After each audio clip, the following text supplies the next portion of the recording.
L'Opus Dei, c'est une structure qui est née de manière bipolaire, c'est-à-dire qu'elle comporte d'une part la Société sacerdotale de la Sainte Croix, qui est une structure ecclésiastique, et d'autre part, c'est la prélature de la Sainte Croix et Opus Dei, qui est l'Opus Dei qu'on connaît, mais qui, elle, est une structure laïque.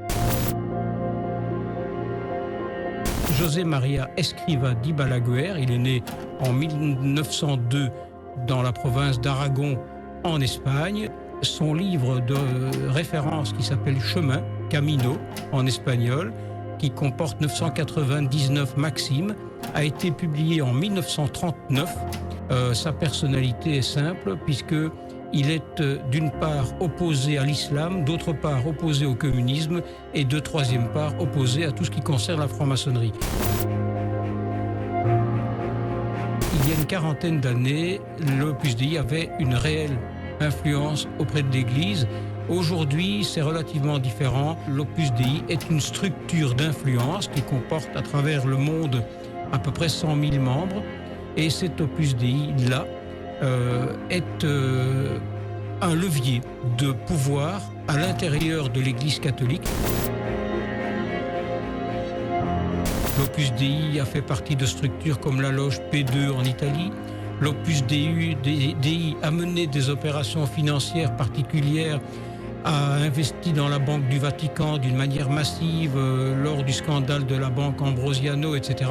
Ces actions d'aujourd'hui sont dans certaines régions du monde politiques, dans d'autres régions du monde religieuses et dans d'autres régions du monde, elles ajoutent une dimension financière. Il n'y a pas de place à l'Opus Dei pour le libre examen, il n'y a pas de place pour le libre arbitre, il n'y a pas de place pour la liberté de penser.